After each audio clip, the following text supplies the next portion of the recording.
Good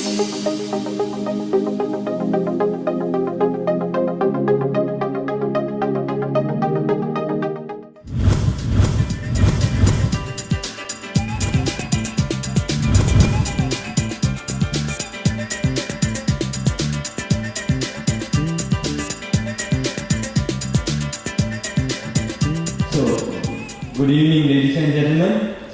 Today, on behalf of Microsoft Sri Lanka and the MSA family, I warmly welcome you all to the Microsoft Students Camps monthly meeting for November 2013. As usual, today also we are going to have 2 student presentations and 2 industrial presentations. So first of all, starting with the proceedings, I warmly invite first student presenter to give his presentation. He is from University of Colombo School of Computing, first year student. Mr. Minil Sanat Kumarge to give the presentation. Thank you. Hi, I am Sanat Kumarge and I am from UCSC, University of Colombo School of Computing. Today it's about Node.js. It's about actually Node.js with web metrics. I am sure you have heard about Node.js, right?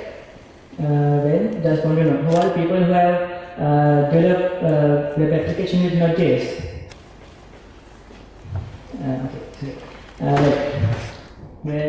About Node.js, it's something like PHP. Well, I'm sure all of you have heard about PHP, right? It's where we use PHP, maybe Ruby on Rails, Java EE to build web applications, and Node.js is something like that. But it's we say Node.js, it's built on Google Chrome's V8 JavaScript runtime, and it's written in C, and the Node.js wrapper is also written in C. Therefore, we say it's perfect for data-intensive real-time applications. It may be a chat application or real-time collaboration application. If we want speed, then we have to use Node.js. Today, I'm going to use some other stuff with Node.js to build this kind of simple application. First, it's Express.js, where starting with vanilla Node.js is not easy. Therefore, we are using these kind of middlewares. Express.js is a web application framework for Node.js, and we are using Jade. It's a Node template engine where it will we write Jade codes and it will convert into HTML codes. And finally, I'm using WebMatrix 3. It's a free, lightweight, cloud-connected web development tool. And why I'm using it? Mainly it's free. Let's go into the WebMatrix. Sure, you have seen WebMatrix before. It's a Microsoft product. You can download it from Microsoft site. It's freely available. And I'm going to build a new web application with web template. Here we have a lot of templates, but today I'm going to use Node.js. We use Express site template. It will download all the stuff, Node.js, Express templates, everything. Actually, WebMatrix is a very helpful tool, and here what we did. Let's see what's there. Firstly, it's you can see several folders here. The first thing is the public folder, where if you are into web development, you know we must have JavaScript and CSS files to build the web application. Well, here it is. We can put all our static files here, style sheets, JavaScripts, and images. They will, without problem, will be served via the Node.js server. And we see a routes file and views. The main JS file is server.js, where you can see a lot of stuff here. These are the configuration stuff, and let's see this. This is the main part of the Node.js server. Well, they are called routes. Routes mean it's something like this. Just think, if this user sends a request to http://localhost, then this is the router that is going to respond. Well, you can see it's just a slash. If the user sends a request to localhost/users, then this is the route that is going to respond. Likewise, we can define our routes and who's going to respond to this request. There are some special routes. Here you can see users / a colon and a user. Well, this is like this. When a user sends request to localhost/users/bill, well, the Express.js will take this bill as a variable, as a value to this user variable, and it will pass that variable called user to this user profile controller. And when if you have seen in Facebook, they normally have Facebook/your ID/fix, like URLs like that. Well, we call it pretty URLs, right? And here I have localhost/users/bill/fix. When the request comes like this, it will catch the bill as the user, right? And let's see which here. Here I have two routes, which means the index, and /users. Well, let's see what this user.list is. Here we have all the routes, and I have a file called user.js. Here I have the controller. The thing that controller do is, when the request comes to that route, it will handle that response, that request, and send the correct response. Well, I have set up something for you. Here it is. Here I am having several routes, /user, /login, and /username. Well, we'll see what this /login will do. Here I am calling the user.login controller. In my routes file, in the user.js, and this is the control that's going to respond when a request comes to that route file, that route. Here I am taking the request and I am sending the response, and this is the part that is going to be rendered. You can see now, right?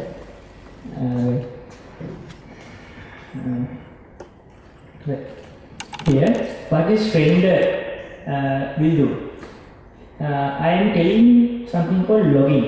Well, this is the view that I am going to render. Here in my views, I have a JD file called login.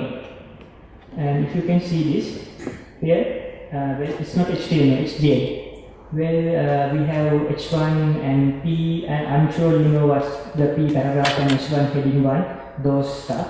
And I'm having a form here. Well, at the top it says extend layout. Well, the thing is that we have a layout.js, and it have most of the HTML codes that we know simply in a web application. Most of the stuff are very similar, and very little part of the site will change. Here we are telling the main template is this. We are having HTML5. Okay, the title, I will give a title here, and this is the sizes I'm going to link, and a block content, a block called content. In my login jail, I am saying I am extending the layout, and I am overriding the content block.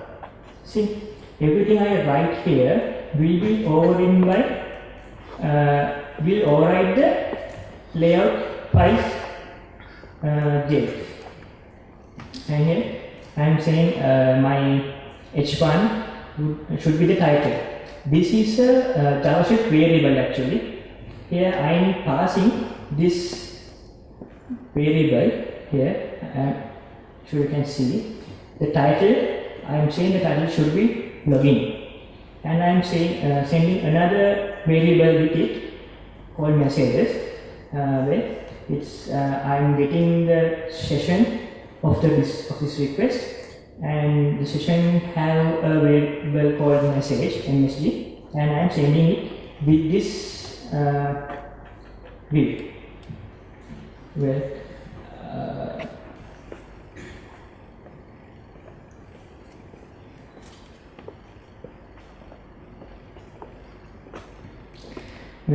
when here that you can remember that I passed a variable called title. It will come here, and I pass a variable called message, and it will come here. This is a JavaScript part. It will check if I am sending a variable called message, and if it's not null. If it's not null, then it will print this part. Well, we'll send, once we are done with once we have set up this file, we are actually up to running, and let's see what it will be like. Users and login. Right. See, I'm here. The title is, I'm saying title should be what is I'm sending as the title. Title is login here. Then I'll change it to login, and this. If I change it, it will change. Like us, we can send. Well, it's like a context, right? What we send from the controller, it will appear in the view. And here in our login JavaScript, we have a form. Okay, this is how they define forms in JavaScript. I'm saying the action should be logger, and the method is it's a post request, not a get request. And inputs, I have text called name. I have placeholder called username, and these are the stuff. I'm sure you know HTML stuff. And if you see the HTML, see, I am having the correct HTML here, the form, the action logger, everything. And you can see here, I am sending this what I feed here to the logger. I am having a route called logger. See, and user.logger is going to response. Well, we'll see what user.logger is going to do. Here, logger. Actually, we see that this is a HTML post request. It's not a HTML get request. Post request, we know all the parameters are going in the body, not in the header. Therefore, I am calling request.body and the name to get the real what is passed by the HTML, and I am checking if this body.name parameter is equal to admin. Since I am not having a presence layer here yet, therefore I am hard coding admin, and I am checking if the password is 123. If it is the case, then I am going to render a view called dash, and I am passing title as dash and username as admin. We'll see.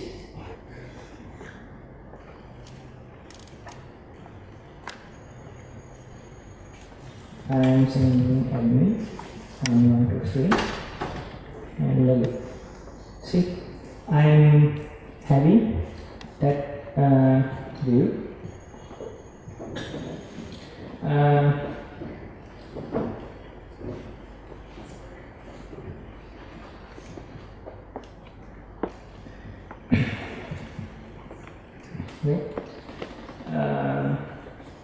Actually, this is I'm using .js here. We are having this render method, and this part is the layout that is going to render, and these are the variables that I am going to pass into the view.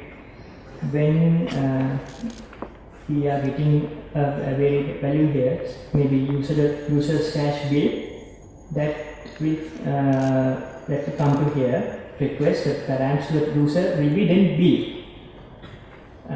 And we are sending that the variable called username to the view, and here we are printing its we are printing the username. Where we will see it. I am going to here I am having something called profile, and in the server JS here I have users slash username, and the profile will respond. The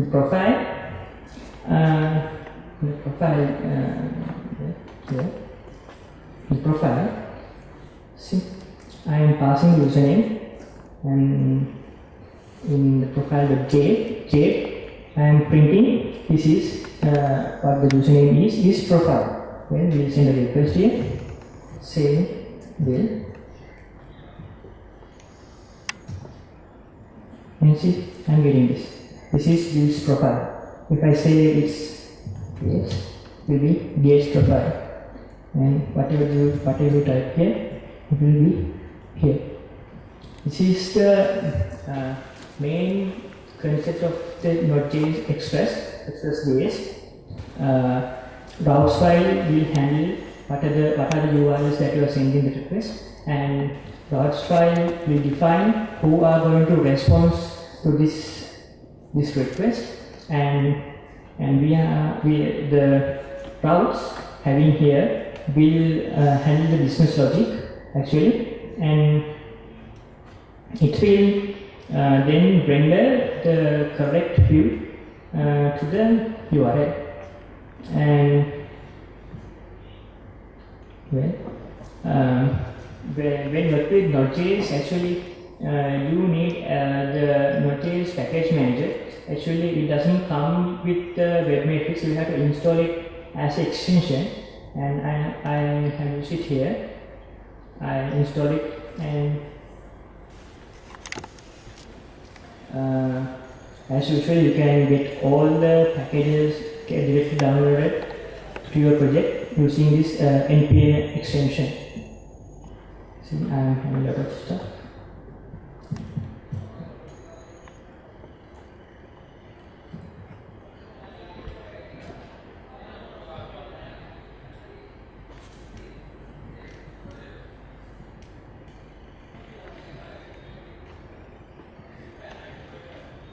Well, I have installed Mongoose, Jade and Express. You can install whatever you like. Well, when what you will notice, you really come to the situations that you need a lot of middleware, then you can use npm. And the best thing is that since it's Microsoft product, you can publish whatever the stuff that you develop directly to the Windows Azure cloud. With one click, where I have configured my Azure with my web matrix. If you have configured it, then you can directly upload it to the Windows Azure cloud. Well, using web matrix, it's very simple. Within several minutes, actually, you are up and running. Well, what else? Here, everything you have, you can deploy to the Windows Phone or any all the browsers, and you can they provide some tools to work with Visual Studio also, and the packaging will contain all the details about the packages. Whatever we install, it will come here, and this iOS node will handle everything that is related to iOS server. Well, actually, it's just that. I'm sure it's very simple. Just try, go home and try. I'm sure all of you will at least do very little applications with Node.js next time. And well, so thank you. So that was a awesome presentation by a first year student. So we need once again give you a big round of applause, guys, for that awesome presentation. So next the meeting will be followed by an industrial presentation. It is by a good speaker. Actually, you can say who can inspire you a lot. And he's from IBM World Trade Corporation. He's a software IT architect, and he is none other than Mr. Alanzo Dao. We warmly welcome him to the stage. Thank you. Like Sundar said, my name is Alan. I'm actually working for IBM. I've been working with IBM for over 4 years, almost 5 years. And prior to this, actually, I was working with Microsoft from the start, from the inception. And actually, I also was a part of this initial program when we actually got students, student champions to work with Microsoft as well. So I'm happy to see, such a large gathering from where we started off. So my topic today is going to be on big data, which is something that people are talking about these days.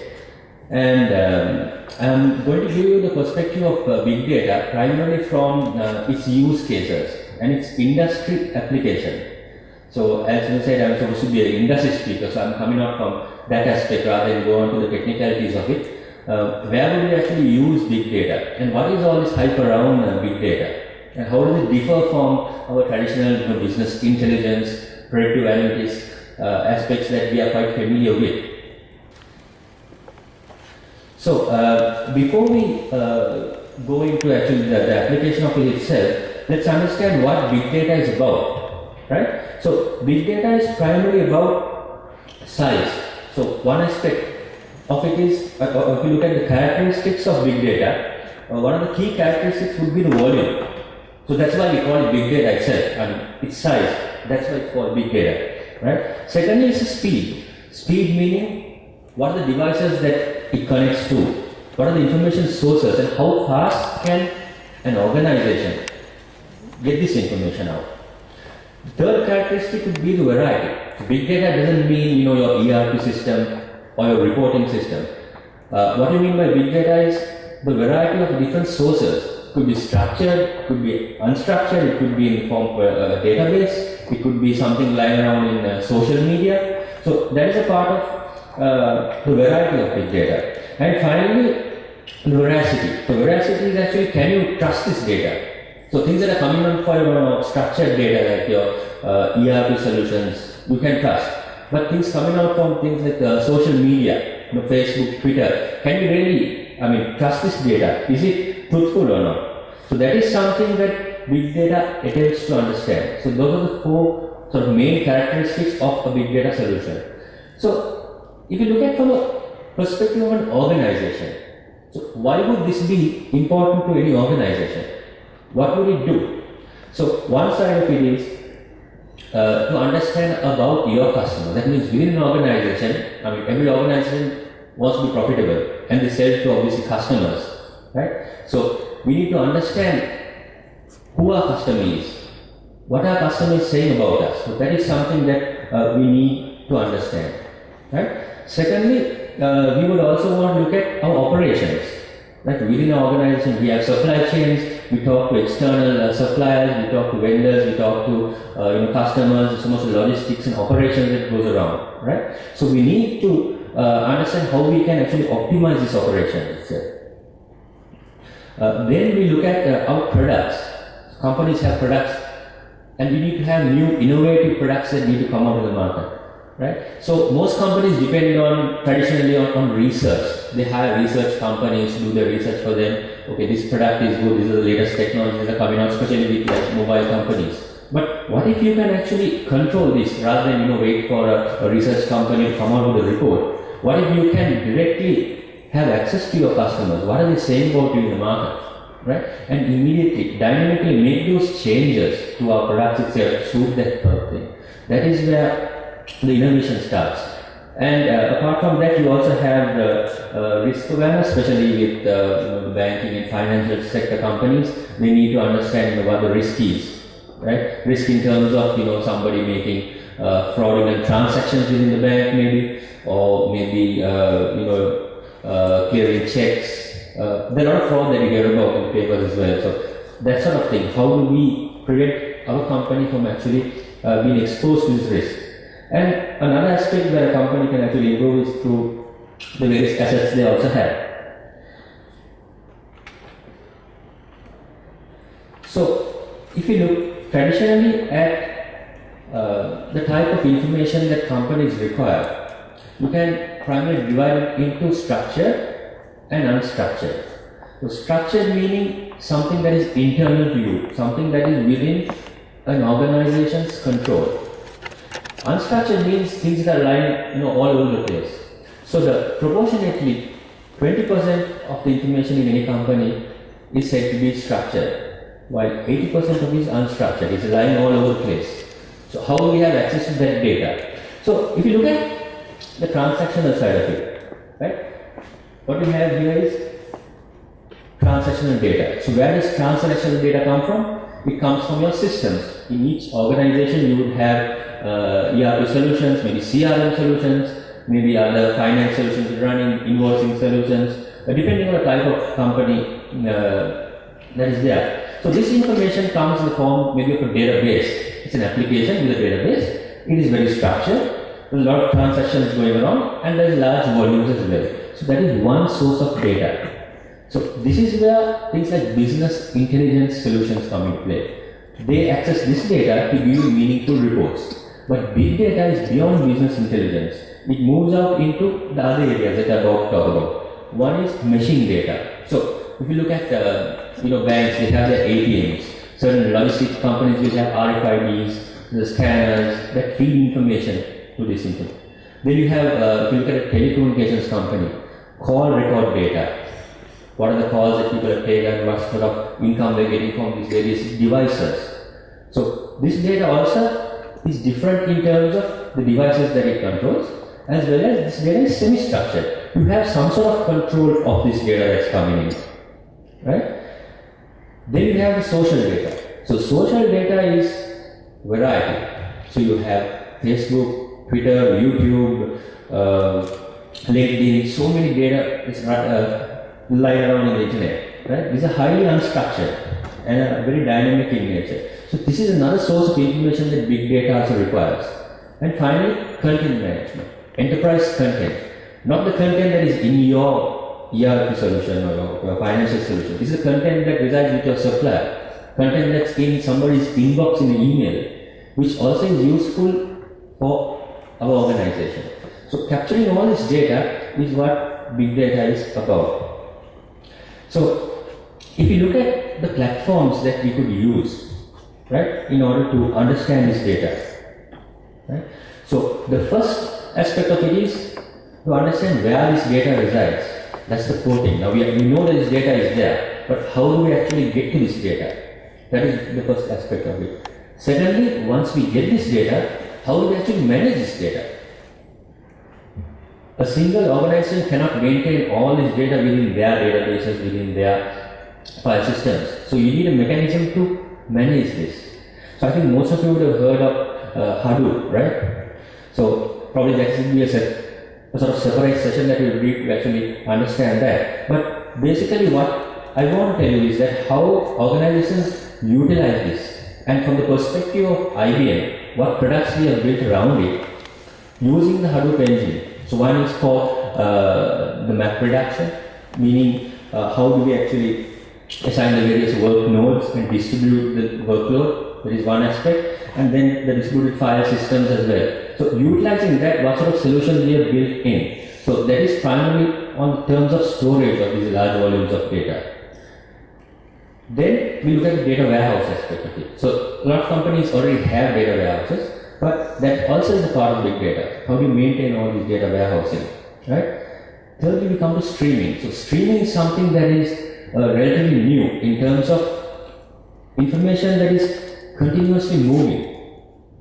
Things like, dynamic records. It could be audio, it could be video, it could be things like tweets. So, tweets are continuously happening, right? How do we take this information that is happening at this given time and then take that information and make whatever changes we need to make? So, that is about streaming data. Thirdly, you have the content that is lying around. How do we do analytics on that? And finally, how to manage all this. So, these are the various platforms that we can use in big data, right? So, So let us look at the industry cases. I mean, now that we understand, what we need, what are the platforms that we need, let's look at some of the use cases within industries. So this you can actually utilize. Actually, you will have the Imagine Cup, and you will have so much of innovation that goes into that. We have to understand new solutions, develop new solutions. So these are some of the industry use cases where you can use big data. So one is in the financial services industry. Number one, fraud detection, understanding your transactions, which I just mentioned. Secondly is getting a 360-degree view of your customer. So like most companies, they do not have a 360-degree view of their customer. Typical example is, I myself get several calls telling me, okay, so do you want another credit card or do you want a supplementary credit card? But what I don't understand is, I already have a credit card from them. I also have another credit card in there. So that information is not available because you have a call center guy, looking at only the cards. You have somebody else looking at, what sort of loans that you have. So what if companies can actually have one single view? And if I call on a certain aspect, if they can immediately offer me something, it's okay. You already have, a car loan. Would you want to have a special package that you're offering where you can convert that into some credit card? Some offer like that. If you can view that on the fly, right? That is in the financial services. In transportation, so you have logistic companies. How do we actually manage our logistic systems? Can we connect GPS to our vehicles so that we can manage them effectively? That is one side of it. Then in health and life sciences, how can we monitor various devices? I'll actually come to an example of that. Another thing is early warning systems.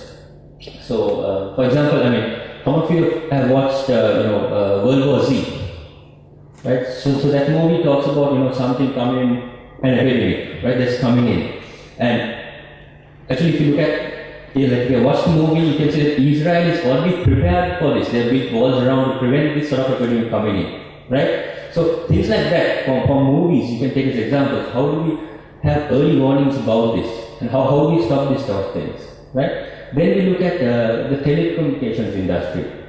So there we look at geospatial mapping. So for telcos, it's important to understand, okay, who are my consumers in Colombo? What are my consumers in Hambantota? Are they sort of mobile prepaid users?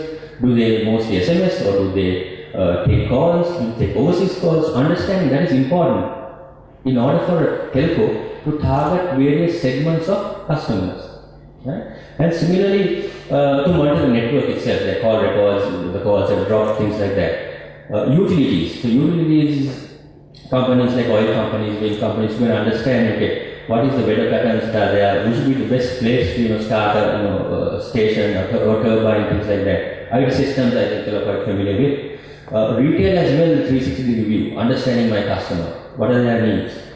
And then law enforcement. So law enforcement is another area actually we work with. Not in Sri Lanka, we're actually talking with various the forces and things like that. But primarily, if you look at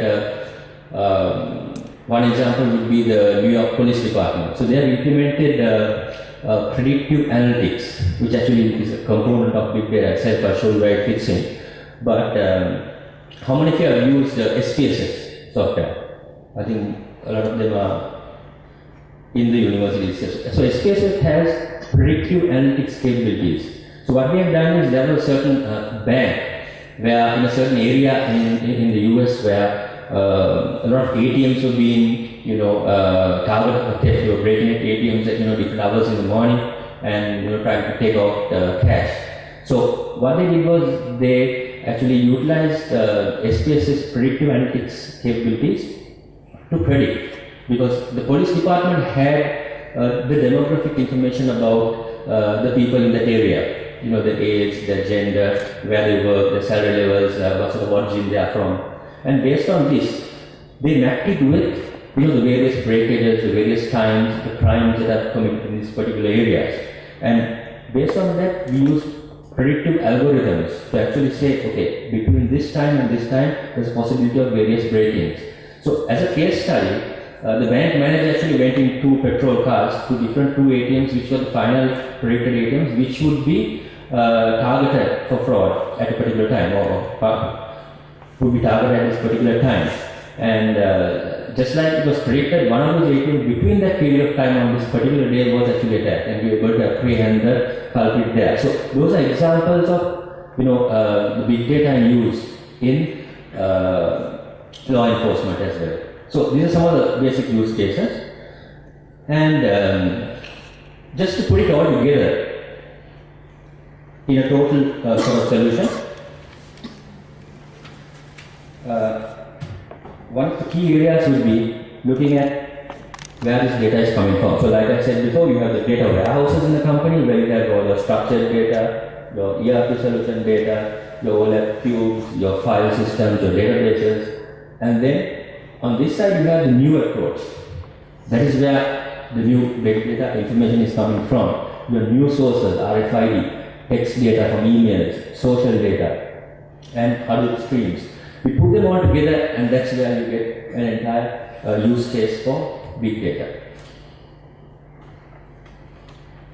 So, just a very brief example of how IBM manages this, how IBM actually works with customers on the big data platform. So one would be, we have at our base level Hadoop system. We use actually a product called, actually it's based on Hadoop system, a product called Big Data Insight, which uses this actually, the distribution side of it and the volume side of it. Then we have stream computing, we have something called InfoSphere streams, which actually analyzes rapid feeds, dynamic data that is coming to the system. And then we have a data warehouse, InfoSphere, NetEase appliance. I won't go into product details as well, but I'm just giving you the overall of it. And then we have various accelerators, discovery, and application development. Actually, IBM also owns rational products, so we have the entire software lifecycle development as well. And as you can see on top layers, analytic applications. So business intelligence, predictive analytics, SPSS, Cognos, enterprise content management solutions, SharePoint, those are actually the sources for big data. Right? So we moved beyond the business analytics side of it and predictive analytics into more sort of an overall picture. Okay, so enough about that. Let's go into a sort of a use case that we can actually look at. So what we are looking at here is something called data in motion. That means data which continuously moves, which I talked about earlier. How do we utilize data that continuously moves to get information? Right? So a use case I'm doing as big data, as example, from IBM. So IBM has started off with this big data, and they're actually quite comprehensive into the big data platform as well. So we have gathered information over a 1 year period. So I'm talking about 2012. So now it's actually much more. So during this time period, we have actually gathered information of around 50 million people around the globe. Right? I'm sure some of you also would be a part of that in terms of how much you are contribute, how much you are online, social media. So we have profiled people, right? People in the sense that their names, their gender, where they live, where they work, all this information is there. We also understand what their channels are, what do they tweet, are they on Facebook, or are they people who contribute towards blogs and forums. So we have captured information about these people, and then we have also captured around over a billion tweets, different blogs and posts, and different other messages. So we have all these sources from these people. So we have profiled people within a database, right? So within that, what we do is we then attempt to understand what people are talking about. For example, if somebody says, I want to buy a new phone, right? Or I want to buy a new car. Right? It can be just in Facebook, for example, a comment, or it could just be a tweet. But we capture this information about this person that we have profiled. And then somebody might say, I hate Android, I like new iPhone UI, things like that. So we capture all this information and we keep it in the system. Right? And then what happens is companies can come. So, no single company can manage this data. So when you look at big data, from IBM, what we do is we capture all this information And then we'll say a mobile company will come to us and say, okay, this is what we want. Okay, this is something we want to understand in big data. This is our segment. We want to understand, our customers. What sort of their calling patterns are. Or for a mobile phone company, what sort of phones to be purchased, right? So that is where this comes from. So how big data could be used in that aspect is this database is continuously updated in terms of we have various models for different industries. Then there are various text description. So when you, texting, right? You have all the shortened forms, you have abbreviations, likes, dislikes, it's not the normal language.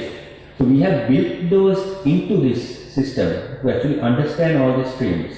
Now a typical example would be in 2011, I think, right? One of the large movie companies who are marketing trailers, actually they have actually created a trailer of a movie called Hunger Games, right? You would have heard of that movie.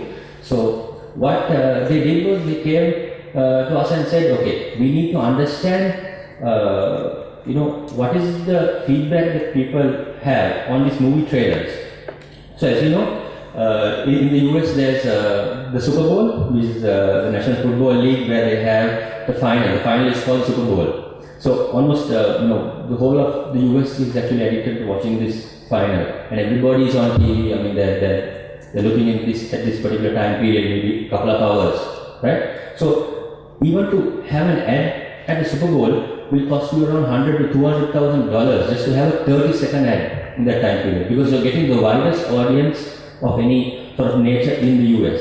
So what this company wanted to do was to understand what would be our sentiment when we run this trailer for Hunger Games, right? So we run this trailer, what's the people's feedback while they are watching this, right? So we have 50 to 100 million people there, right? What is their feedback? How do we process that feedback? So most movie companies, when they have trailers, they don't make one trailer. They make, we say, a couple of trailers, right? And depending on its effectivity, some people say, okay, I don't like this looks very boring. So they have a different trailer. Some people might say, okay, this is a really good trailer. Though they do various sort of segmentation, the actual feedback comes from the people who are watching the trailer, right? So that is where these people are coming from. So even if they cannot analyze it at that time, they would be able to later alter their marketing campaign in order to create and target various customers. So this is where this is the sort of information that was requested from this.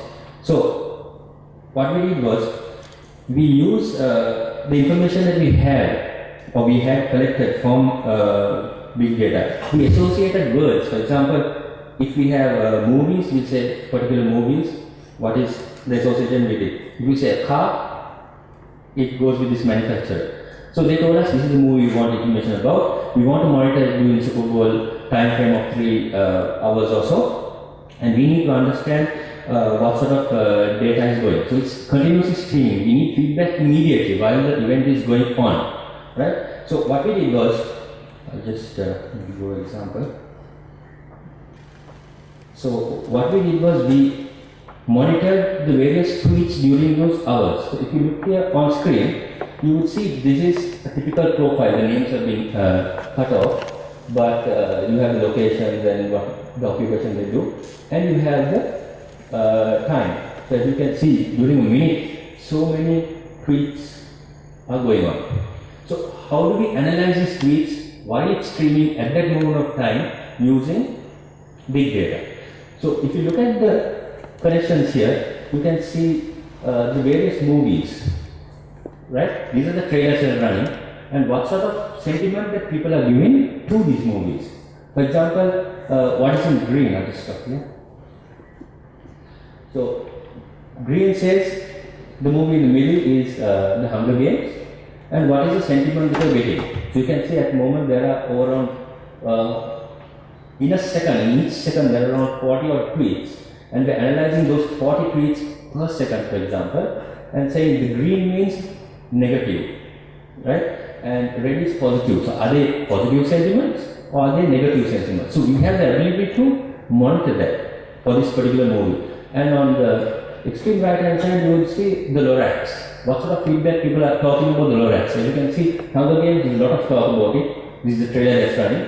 And with Lorax, there's a couple of tweets on it, And if you look at the tweets itself, I mean, some are not relevant to the movie also, but it has been captured. But only those who are relevant will be actually coming into this system. So how do we understand whether it's a positive or negative feedback? So we have built into the system, that is what big data is about, we're building into the system things like, somebody puts in there, XOXO, I sort of love and kisses or whatever, right?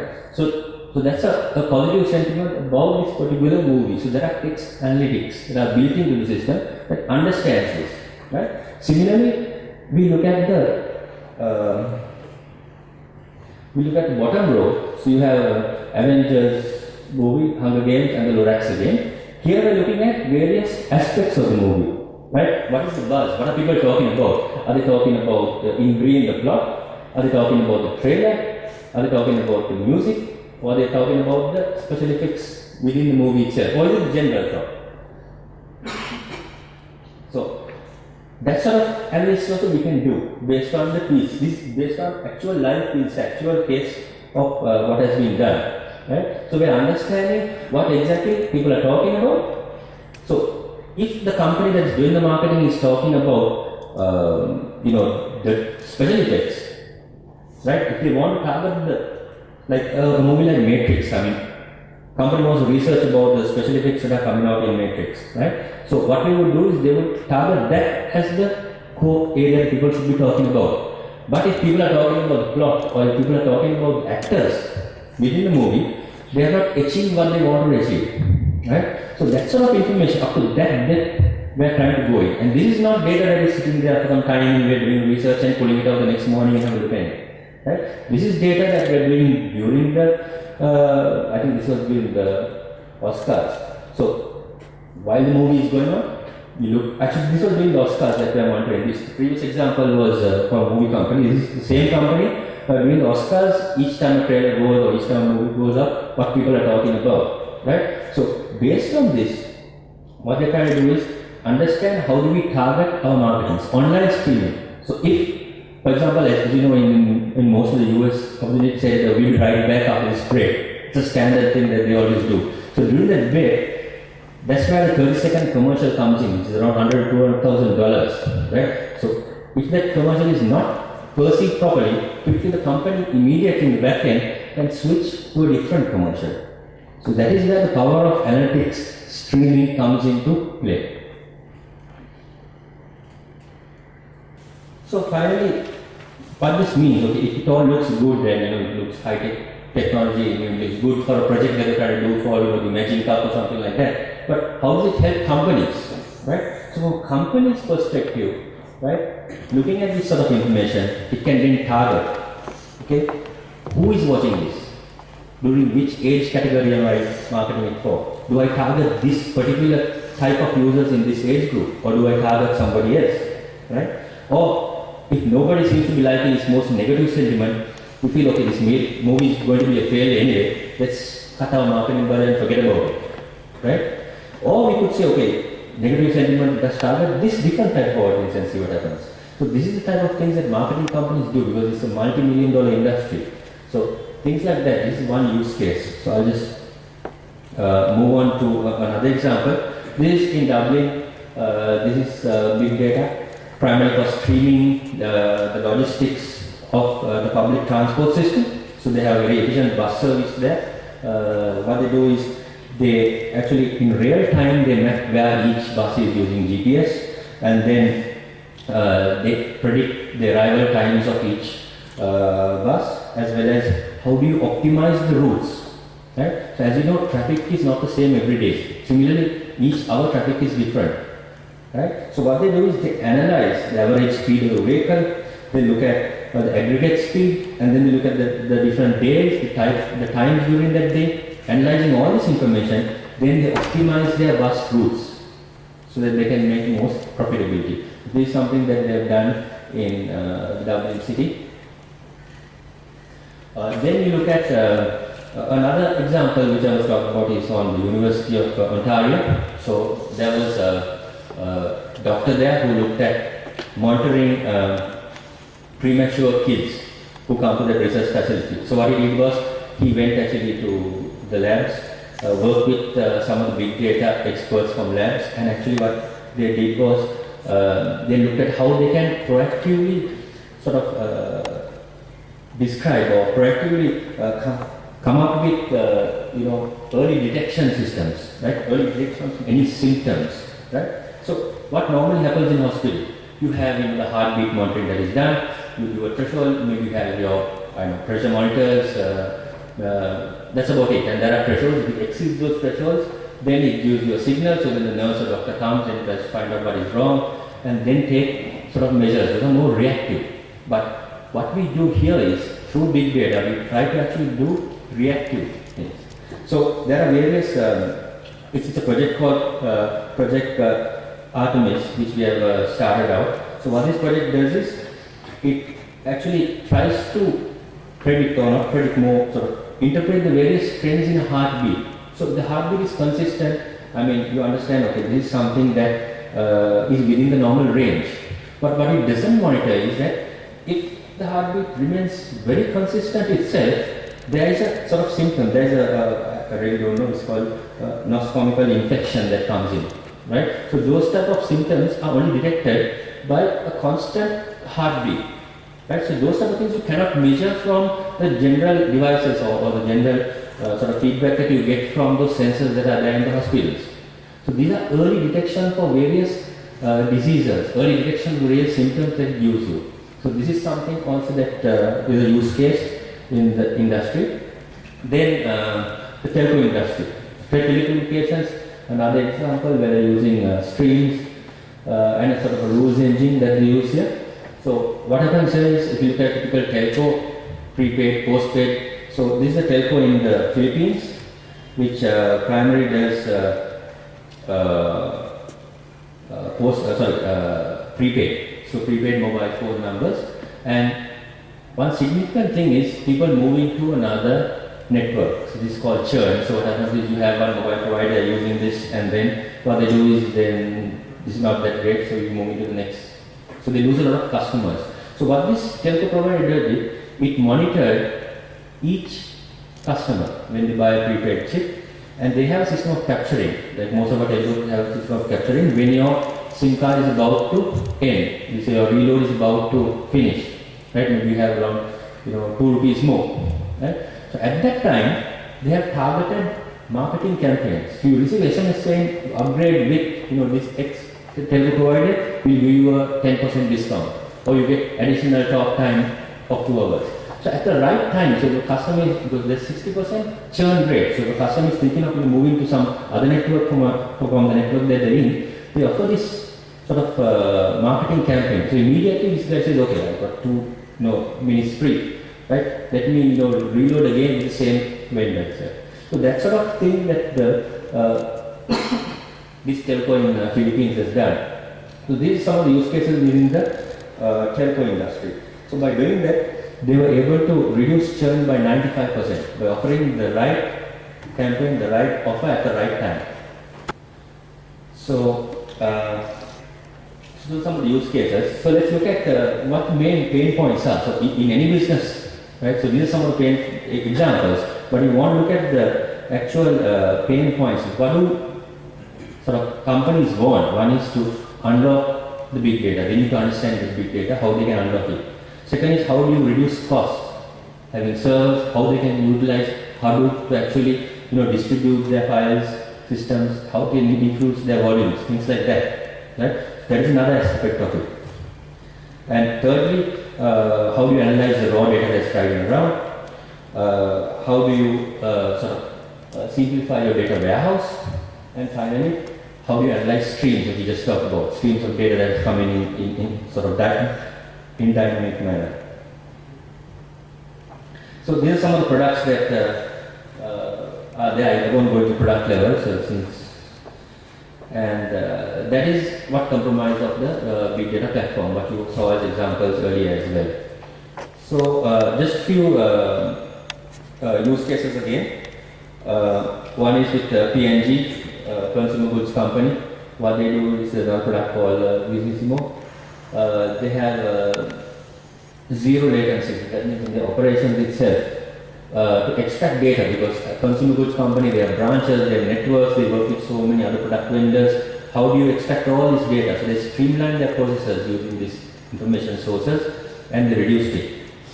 That is one example. Second one is Vestas. Vestas is actually a company in Denmark, I think, that does sort of wind systems. They build sort of turbines for wind operated investments.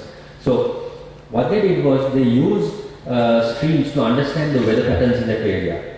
They used streams to understand the temperature, the wind velocity, the humidity, atmospheric pressure, all that information they gathered. And based on that, they were able to pinpoint instead in these geographic locations are the best place to sort of operate a wind system. Just some information they got as feedback, and based on that, they were able to say that these are the areas that we should be setting up our towers. So by doing that, they were able to reduce, actually they would increase the weather forecasting to about 97%, right? And the footprint as well they want to keep rather than having multiple towers. So that is something that's done with Vestas. Something by UFO, another company in the telco industry. What they did was to analyze call records. So as you know, all companies they keep call records. A lot of call records are used by the CID to understand whether it's audio or whatever your calls that are there. So they monitor all that. So what they did was they used streams to actually offer real-time promotions, like the example that I gave earlier, where immediately, dynamically you can offer promotions. When somebody has a call center, you can say, sir, we have a new offer here, because you know that he has, a data connection, and his data connection is, maybe 2 GB, and now we have offer of, 10 GB. So, sir, do you want to upgrade your promotion at that time? Rather than just, standing somewhere on the road and saying, you're given a leaflet, do you want to, have a new data connection? You don't know anything about this customer. But it's really far better if the customer calls you, you have the information, and then you can offer him a high upgrade like that. So that is where instead of targeting a whole bunch of people, you target segmented people which you already have information about. Right? So that is what they have done. Then T-Mobile, it's about using their network, identifying the various gaps in the network. In certain areas you don't get connectivity, certain areas you don't, because of call drops, data connection doesn't work in certain areas. So it uses network analytics to understand, where these various loopholes are and make the changes there. So that is another use case for T-Mobile.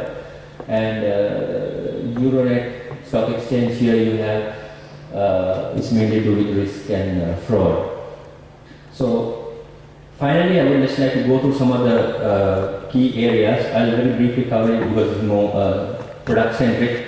So what we look at is on the big data platform.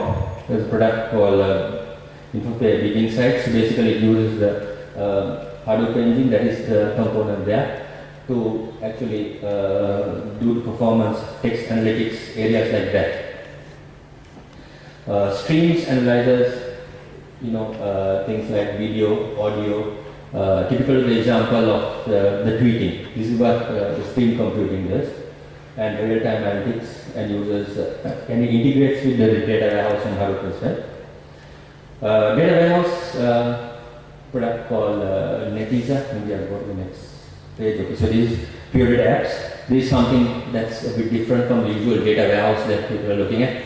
A normal data warehouse will be software, operating system, database, 3D architecture or whatever architecture that you have designed on that. Here it's all together. You have the OS, you have your hardware, you have scalable, redundant disks, and you also have the software, which is SPSS. You have a data warehouse as well as Cognos, which is business intelligence and reporting. So all that is incorporated in this one single box. So this sort of document space you get in there. So that is another component of the big data that we do. Couple of accelerators that are also there, analytical models for the telco industries, or maybe different commercial industries that are available, adapters. And this is just some of the ways. This is actually not to do with products, this is to do with companies that have utilized the Hadoop platform to create products. So, for example, IBM will use the Hadoop platform, but it will have its own UIs, it will have its products that will run, it will have its own accelerators. So this is where companies use this. So these are some of the companies that are using this Hadoop platform in order to do analytics and moving the big data platform itself. So I think this is the end of my presentation. So I hope you all got an understanding of the actual use cases on the industry of big data and what it all means about. Thank you. So thank you for that cool, awesome presentation, Mr. Alan. And next we are going to move to the next industrial presentation. But before that, I feel like you all are so sleepy, so we thought to put up a video, small video clip about, like, as you all know, last month, October, we had South Asia's premier ICT exhibition, Infotel 2013 at SLECC. So it was like 4 days of event. 24th to 27th October, the event was up and running, and what we did as Microsoft, what we did, how we promoted Windows Phone, and finally what we achieved.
that's what we did, and we achieved it in a style. I can say we can achieve it in a high style, and so in this moment I thank Digit and Realme.lk and other Microsoft student buddies who helped me to make this video.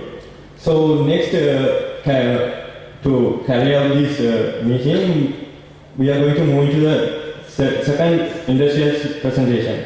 It is done by Mr. Hasanga Abhiratna, who is user experience lead at 99X Technology. So we warmly welcome him onto the stage. Thank you. Good evening, everyone. Why did you clap when I come in front? Because somebody started. Who clapped? Nobody. Don't lie. This is a lie. I heard you guys are clapping. Can you raise your hands? Who clapped? Okay. Why did you clap, sir? Somebody started, right? Okay. Is there any other reasons? Yeah, this is a type of thing that you actually do. Sometimes you do certain things because your friends are doing it, your family members are doing it, maybe your mentor is doing something, so you tend to do things. And these are called triggers. I'll come to the triggers later. I just want to make a point. So today I'm going to talk about user experience, what, why, and where. And like the person who introduced said, I'm working for 99X Technology as a user experience lead. That is my Twitter handle. If any of you are tweeting, you can tag me on that handle. Okay, another question. I'm going to play a trick on you. Can anyone kindly tell me what is wrong with that? Okay, I have some rewards for you. Shivan, can you just please that? Because I know that people don't answer questions. So I got some viewers for the people who are going to answer. I'm going to give them t-shirts. These are nice t-shirts. And I think you guys are seeing these people wearing this t-shirt. So I've got 2 t-shirts. So can anyone tell me? Oh yes, it works. Okay, I think, is there any lady? Oh yes, can you tell me, madam, what is wrong with that thing? If I put RS in front, is it still wrong? Rupees or dollars and then, is it wrong? That's right, okay. I think I can accept that as an answer, but it's a very simple answer, so I'm not going to give you t-shirts. But don't worry, you still have a chance to win a t-shirt. So there you go. Guys, we design things, we create software, we create games. I just saw a game that is created by one of you. And we create websites, we create applications, we create apps. And we are hoping that the people will understand this app in a way that we understand it, right? But we forget to add the little bit of details which actually makes what that app is. Basically, I write this hoping that you will understand this as a price of something. But since the RS is missing or the dollar sign is missing, now you see it as a problem, right? That's why this you said that okay, after 4 should be 5. But if it is rupees, it's not.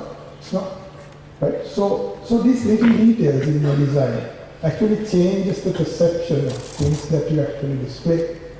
So the things that you want to do with these apps, the applications, the websites, or whatever you build, or the games, change entirely because of these small details. Now, because of that, okay, coming back to our this thing, why do we do that? As in, why do we miss these little details? Right? Because we all are software engineers. If anyone in this house who is not a software engineer, who don't want to call himself a software engineer, Anyone want to be a BA? No, okay, all are software engineers. So we live in our paradigms. Okay, we are software engineers. And then we make assumptions because we are software engineers. Okay, I have to display 100 records. It takes 5 seconds. So what? Right? I'm using the cloud, Azure, Node.js, all the latest technology, big data. And it takes 5 seconds to display this record. And for me, that's fine. I mean, I'm querying a database with 1,000 records, so 100 million records. So it takes 5 seconds. But for the user, that assumption is not valid. For user, it doesn't matter what data you are using, what is the cloud service that it is running on, what is the technology you are using. It just doesn't matter. What they want is fast results. They want to see things fast. They want to work with your application fastly. They want it to be responsive. They want to say, delete, update, do a transaction. That's what they want. But since we are software engineers, we make assumptions saying, okay, 5 seconds is okay. So these assumptions, based on these assumptions, we make decisions, right? Okay, because there's 100 million records, I'm going to use Node.js. And I'm going to display records in HTML. I'm not going to go for any UI library because it's too heavy. Likewise, we make assumptions. And essentially, these decisions that we make forms what we build, right? But because we were living in our paradigms, which is a software engineer in this instance, what we have built is not doing what I want it to do. So users see it as a different thing than what I want them to perceive it, right? So that is the problem. Does this sound familiar? This meeting is boring? Anyone? No? How many of you have come across any of these? Remember the t-shirts. Any of this? Very few. So either you've been designing super cool software or you haven't been doing anything at all. Right? Okay, this is what you get if you go to a place where you work, and these are the things that you hear all the time. People are frustrated, right? And users are frustrated, the customers are frustrated because I don't know, there's something wrong. So what is wrong? What is wrong is because we develop things based on our assumptions again, and that assumptions makes what we build, and we miss those little bit of details. Okay, this question can be a t-shirt. How do you best design a car dashboard? Any answers? Do you know what car dashboard is? How many of you don't know what is a car dashboard? Okay, so how do you design a car dashboard to be better? Can anyone answer? Yes, sir? So we don't think like the designer who designed it. We have to think like the user who use it. Right. I mean, usually drive. And we have to think what driver needs from them. So Right. we have to be the driver. Okay. So Can you tell me one thing that you would do to improve the dashboard? One thing, maybe you make them meter digital, or you make the gearbox or gear lever something. Can you tell me one thing? So I changed Right. from the unique dashboards. Yeah. It doesn't have to be a change. I'm talking about how to make it better. So basically I would be moving the, let's say, the speed a little bit higher, Okay. Why do you do that? because I have to look down every time I drive. That's right. That's right. Because usually I get caught speed. Uh-huh. Mhm. So if we can do it somewhere in the screen, in the corner, so it will be better. Mhm. Right. Right. Yeah, I think that's a very good answer. I really want to be That's sort of answer that I was expecting. So he correctly said, now, you have to think, oh, by the way, that is a large one, so if you are not that big, you can change it with a person at the back. I'll tell his name later. So he correctly said that, right? How do you design the best car? If I ask a designer, what he would say, okay, I'll make leather seats. I'll make the dashboard with leather because it's expensive and people like it. And I'll make gold plating, right? I'll have digital meters. I'll have the car speak for you, saying, okay, when you hit 60 kilometers an hour, sir, 60 kilometers an hour, do you want to speed or do you want to slow down, right? Technology, you can do that. And you can have a radar which scans all the cops within a 2 kilometer of radius and say, okay, there's a cop in front, slow down or go fast. Either of those. You can decide. So these are things. But what he said is very important. What he said is that you have to think from a driver's perspective, the person who drives the car. So you may design, you may make that talking machine into that, so that car will talk for you. And it might be irritating sometimes. And sometimes you have you get rid of all the buttons in the dashboard. You come up with an iPad kind of thing where it just sticks a touch screen instead of the dashboard, right? So you have to basically touch and get things done. But which in the same time will add a lot of cognitive load for the driver, and he will lose the focus on actual driving thing, and there could be many accidents because of that. So what he said was, let's think of a driver and how to make this car a pleasurable driving experience rather than a looking good object, right? And that is where you truly add value. And that is where how you sell more cars.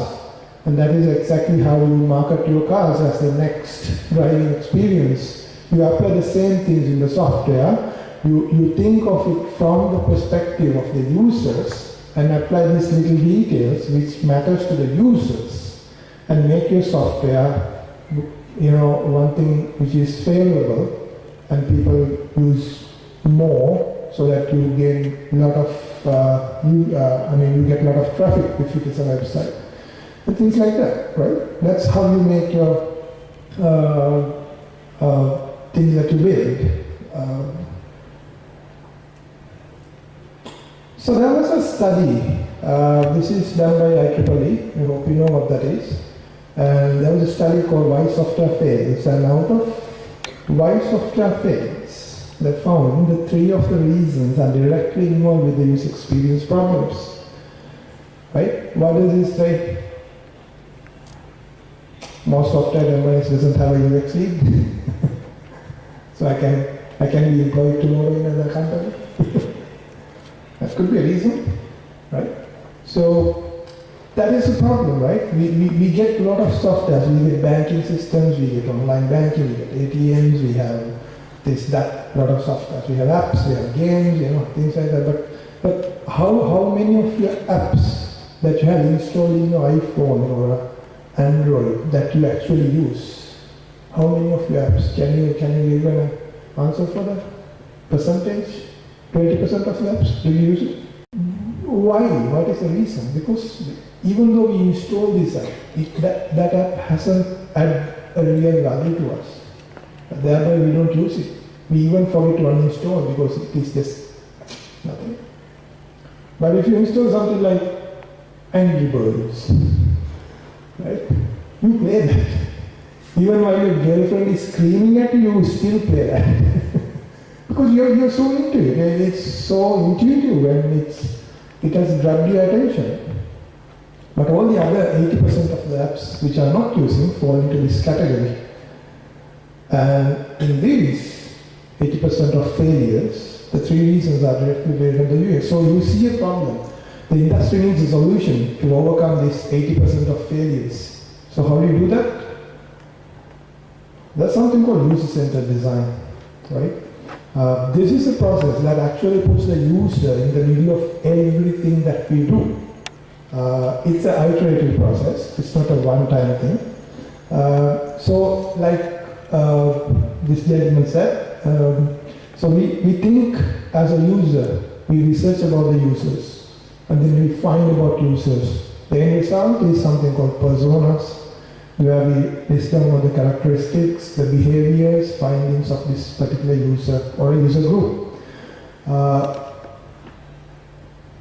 I can relate to this to the last presentation of the big data. He said about Hunger Games, the trailer was running, and then you collect some data through Twitter and other social media accounts. So you can use this data to actually create your personas about the users. So you can come up with a common set of characteristics and attributes for a user. And then this is the research part. And then you design based on these characteristics, these needs that you have found, these requirements of the actual users for the user system. Not your BA, not your customer, not your boss. You're actually taking the real user who's going to use the system.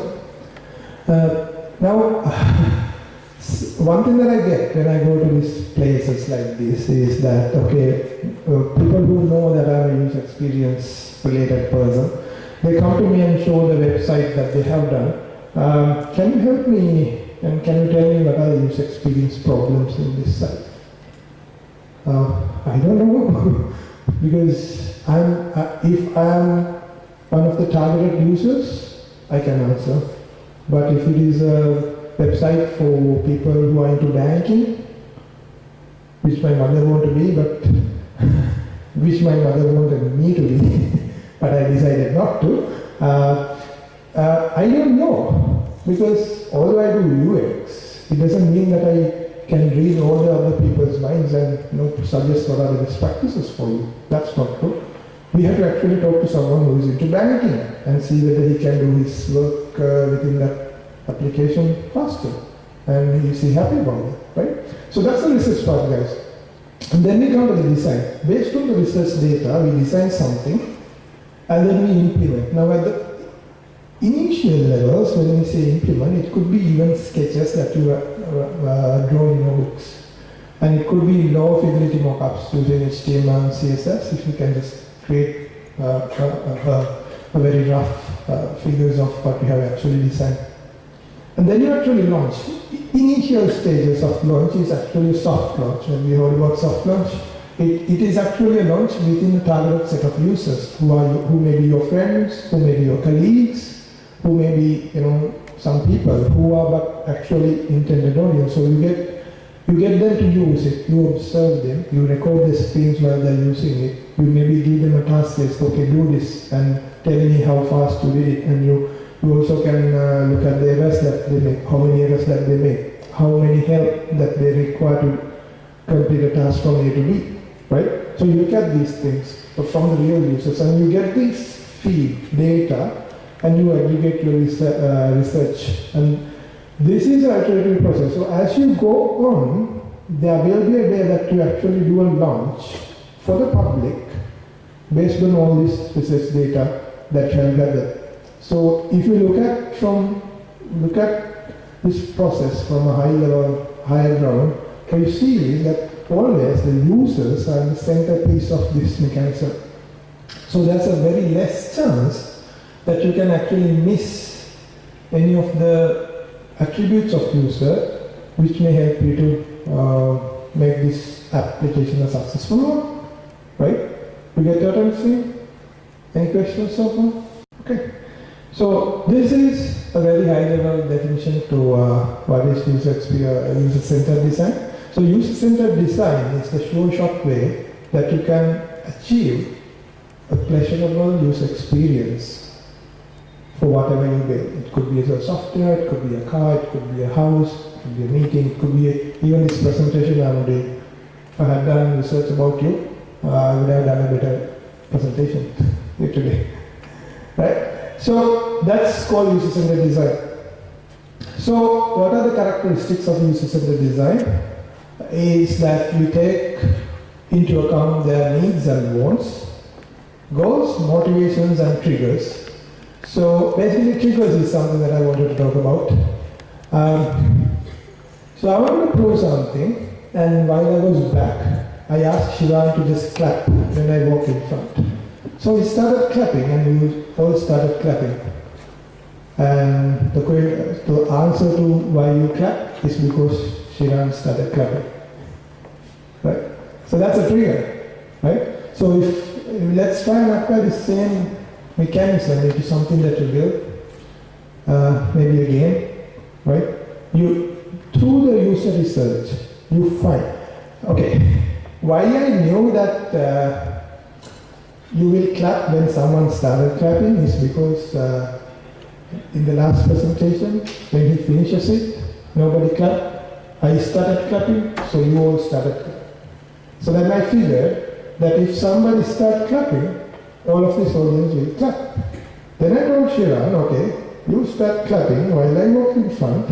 So I used that trigger that I found in the last presentation as something that can actually make you do something, right?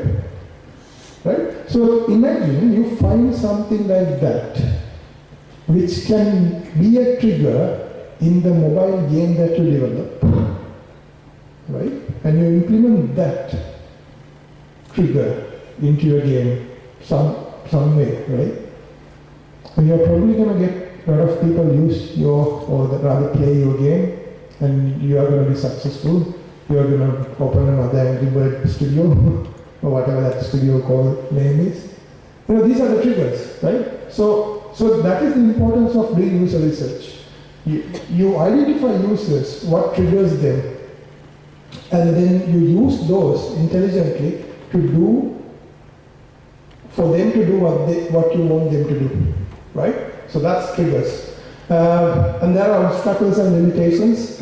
For this example, by driving a car, there are so many obstacles and limitations. So even though you plated the dashboard in gold, it might not be a pleasurable driving experience, but it will increase the risk of driving the car at night, because thieves can stop you and just kill you and take all that gold out of the car.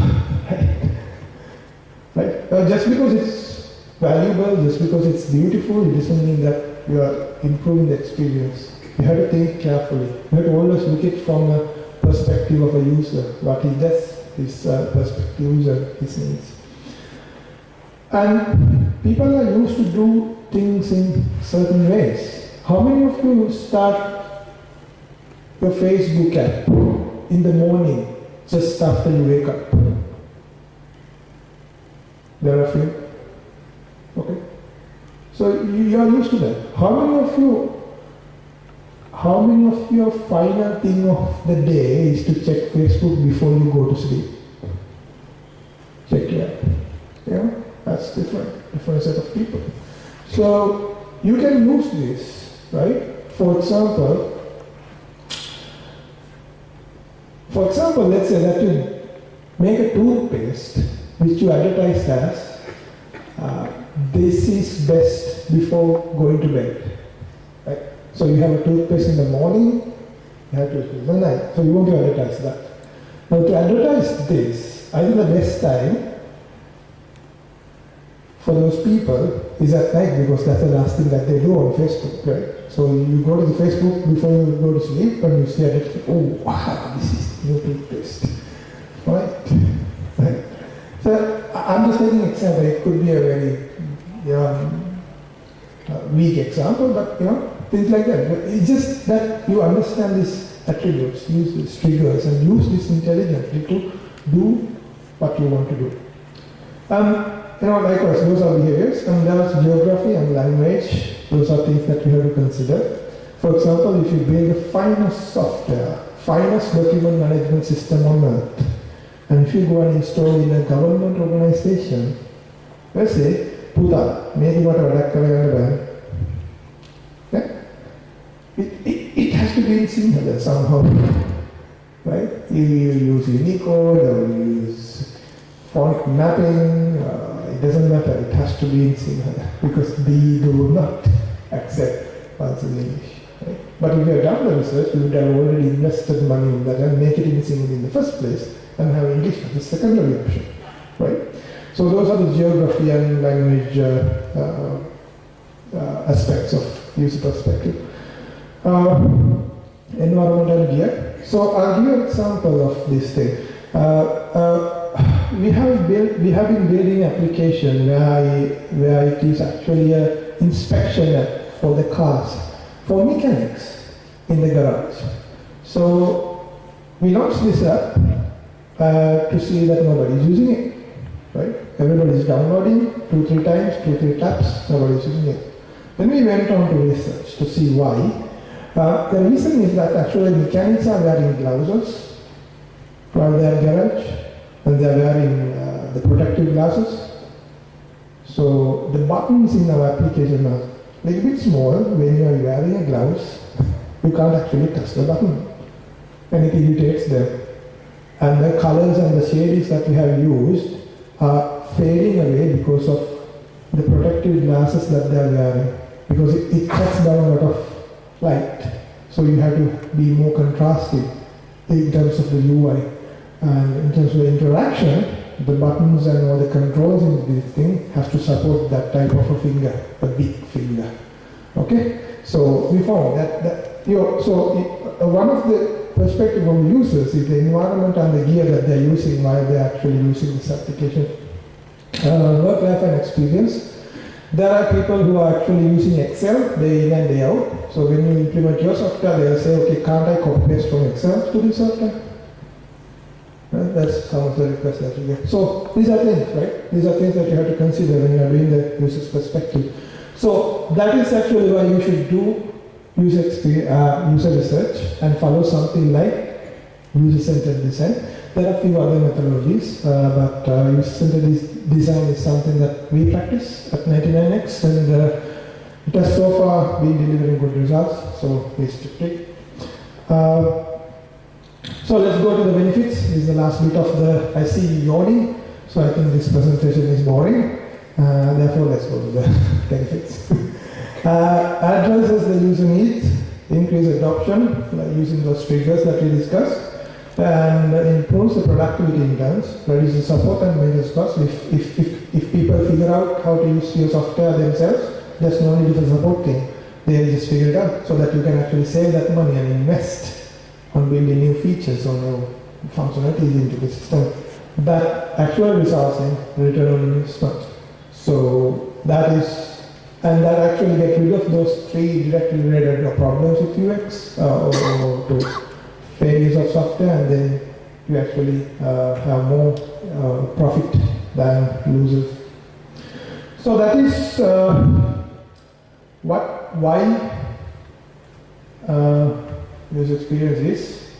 And if you are interested on this subject, how to do user experience, how to do this. There's a forum called UX Colombo. I'm an active member. Some of you may have known. So this is an initiative, a social sort of initiative where everyone get together once in a month, and we also have an online magazine which people blogs. So I just suggest you to take a look at and see whether you can also be part of this initiative. There we talk about a lot of things in terms of how to actually tackle these user experience issues and how to actually add those practices into the real world software development life cycle. So that is how you do user experience. This takes me to the end of the presentation. Like I said, I'm Alexander. This is my Twitter handle. You can catch me on this. Thank you very much. There's a t-shirt, however.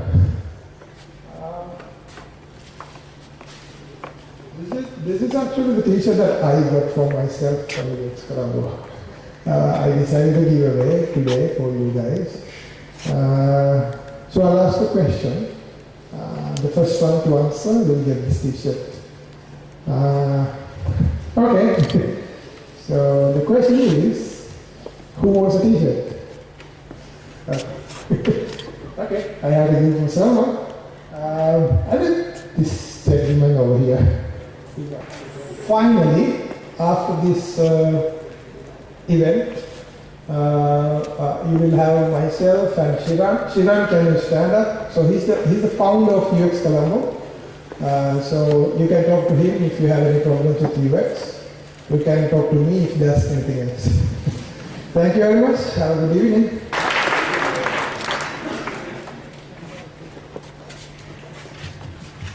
So that's an interesting presentation for sure, and why can't we give him another big round of applause, guys?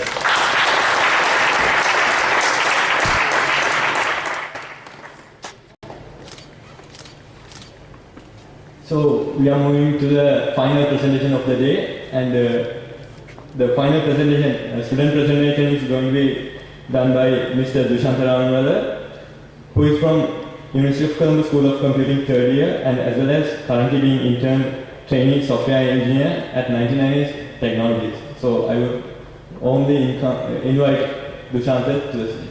Thank you.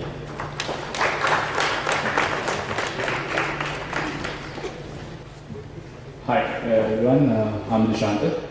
I'm an undergraduate in University of Colombo School of Computing, and I'm currently an industry trainee at 99 Technology. So I would like to introduce a new creation which I did lately, and rather than being another tool invention, I would like to do this as a kind of a sharing my industry experience with you all. So you'll be having some kind of experience from me. I hope you will get something. So okay, I have a question, but I don't have gifts to give away. So who have done a web application? Anyone? Second year projects, third year projects, anything? So if it's yes, this will be a good tool for you guys to review the performance of your system. And if not, you can use this tool as a kind of a software for you in the future. Okay, so I'll tell you something about this performance testing, and I'll give some idea about what kind of a tool that I have built here, and how we can save our time and money with our new innovation. So I was assigned to a project in my company where I had to develop a tool for this, because my project was an ongoing project, still it's there, and we are working on this for last 3 years, and it has kind of a continuous integration mode, because whenever the customer wants some feature, we develop it and add it to the system. So whenever a new feature comes to the raw play, we want to kind of review our existing features, existing services, how they perform when the new feature added. And we are going to monitor the impact on the performance with this application. So before we did this, we had a manual way where all the team guys, we got together and we did a manual performance testing where we tried in every way, tried every single service in the system. And this system is a big one. Simply it has around 4 GB of Java code there, so this is a big one. And we had to do it in a manual way, and there were a lot of features to test, and it takes a lot of time and a lot of cost, because at the end we are spending our development time on testing. So this automated performance testing, which we can schedule the builds. So what you do is you develop and you commit whatever you have done for the day at the end of the day, and you schedule the build at night. So you go home, you come back to the office. The next morning you get all the things, all the performance reviews at your screen in the graphs mode. So it will be really easy for you guys if you are going to use it in the future. And to tell you about this tool, I have used few existing softwares to integrate in this case, and they are the JMeet and the Jenkins. And for you guys, we can set this up very easily. And as I said, when you do this performance testing, you can identify the bottlenecks of the system because of the features that you added to the system. And also we can get very good, we have very good elaborating about the performance using graphs. So the Jenkins part I will put apart. I will only talk about the JMeter. We need the JMeter, which is an Apache JMeter, an Apache project, can use for the load testing tool, and this mainly focused to web applications.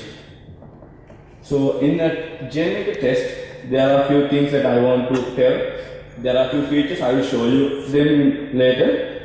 So I'll directly get into the system and show how it works.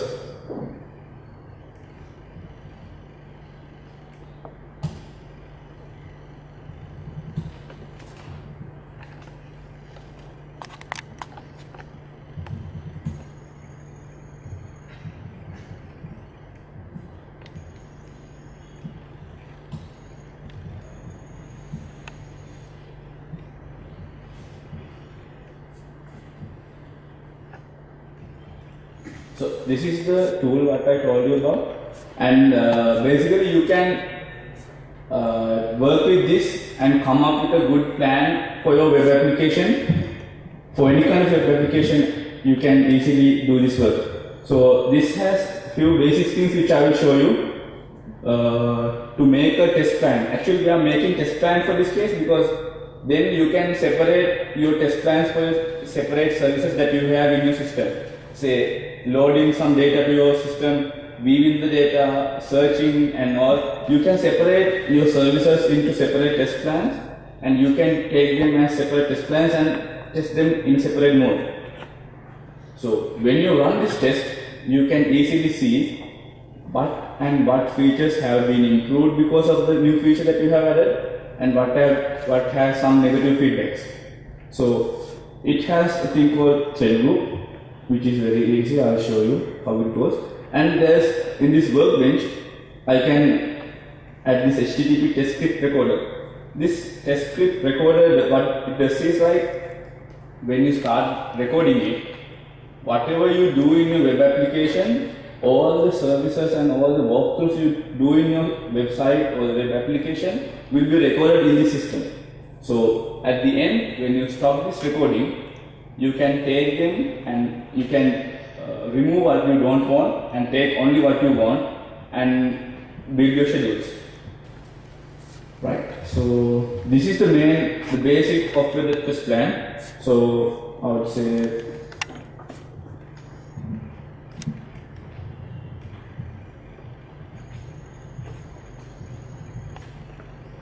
and when you are gonna run this test plan, you need to take a separate port for yourself. So I'll be taking a port into this, say 9000, and in your web browser, in your options, you have to select the same port. So the information all the activities you do via this web browser under this port, all of them will be recorded into your system. And let's say I'll happily run this, start recording.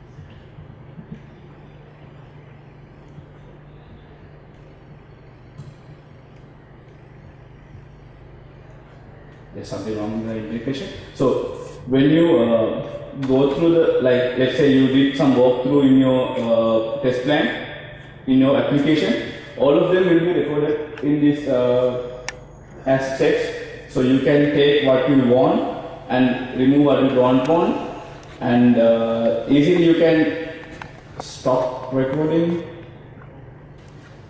and then what you can do is this thread group has some features like number of threads that you want to run. Like you can run 5 users simultaneously, and you can have some interval periods in between the users. Like you can run this as a loop as much as you want. And what this will do, to see the results, it has another separate part called listeners, where you have a lot of graphs and reports which you can generate. I will use the graph results and the views are split, and I will add the table as well, so it will be easier. Okay. So this thread now it's ready to run. Now what you can do is you can just simply start the run, and you have to save the test.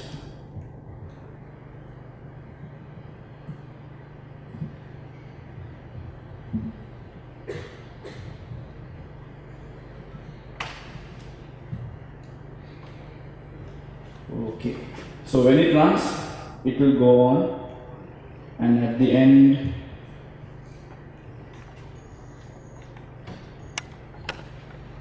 you get the results.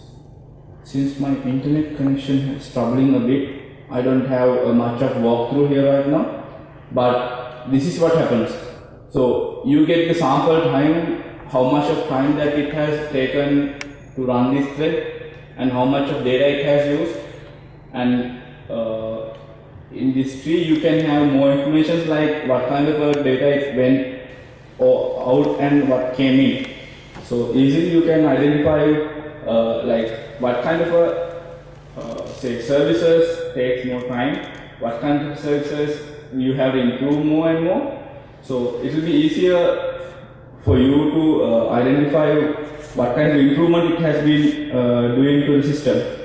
So for this, I have actually, when I did the system, I integrated this with Jenkins, where it's like a kind of a tool which you use to schedule your builds. So say you leave the work at 5 o'clock in the afternoon, and you say start the build at 9 o'clock, and you go home and you don't have to check anything. It will automatically start the build. It will run through and it will create the graphs. It will show you all the outputs at the end. So the next day when you come to the office, you just see what has happened and what kind of things have improved and what has to be improved, and easily you can do the other amendments you want to do. So I want to do a test plan for Google. Let me check. It's troubling me right now. The same thing what I did here, you just start the recorder, and through the browser you do whatever you do, like say you go to the Google, you go to the Wikipedia and you download something. All the things will be recorded, even the credentials that you are giving to log into system. So when you are saving the test plan, and the next time when you are running the system, it will automatically give you credentials and log into the system, and you don't have to give your password and username all the time when you run the test. It will automatically take them and automatically submit to the system, and it will automatically run through all the features that you want to test, and it will give you output.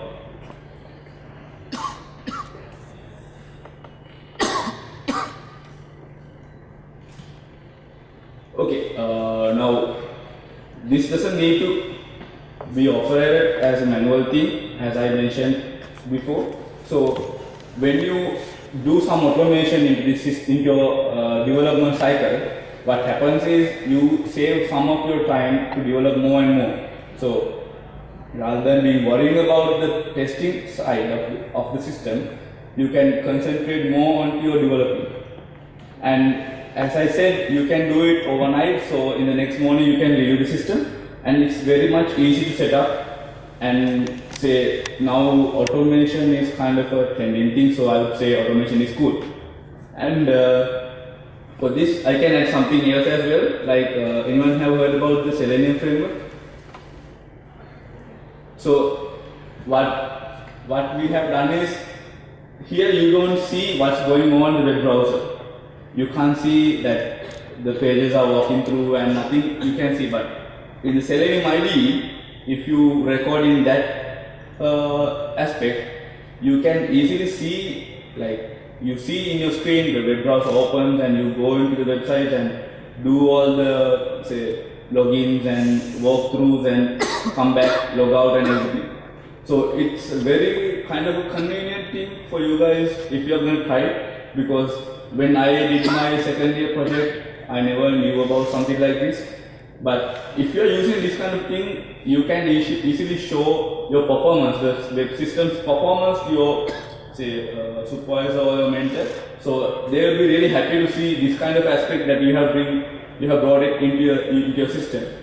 So that's what I have in this system, and that's about it. And any questions from this presentation?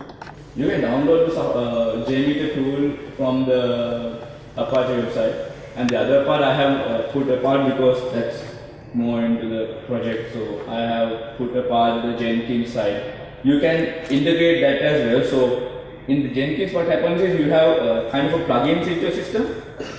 So when you run in Jenkins, it will show the reports in graphical manner. So you can easily understand how the system has performed. So you don't have to read the data and see whether it has reduced or whether it has increased. You just see the report, the graphs. You can easily see if it has improved or not. So it's very kind of a cool thing that you can implement in your system if you want.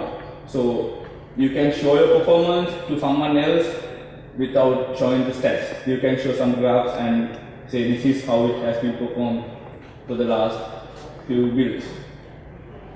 So any questions?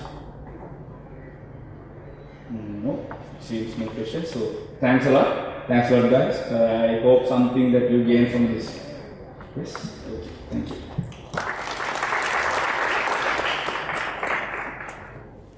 So now we are going to announce the winners for the today's Twitter battle as well as brain teaser as well. So for that I kindly invite Mr. Dushanta once again to the stage.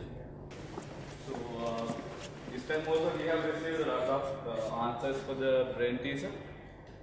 Actually, so any guess what the answer is? Anyone?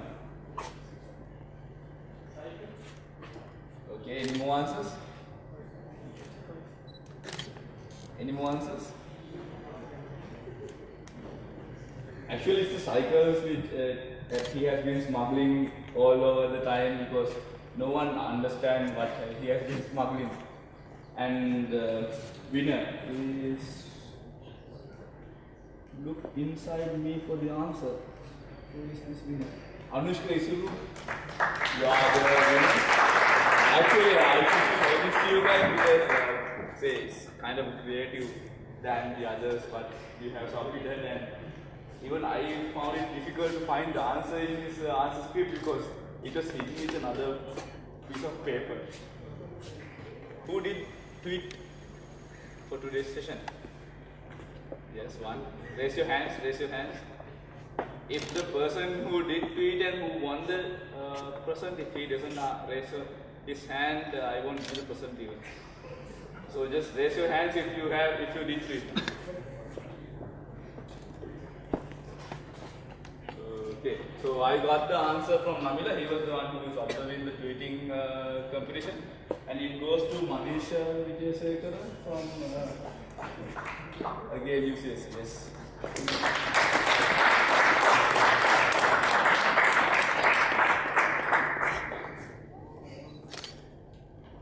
Okay.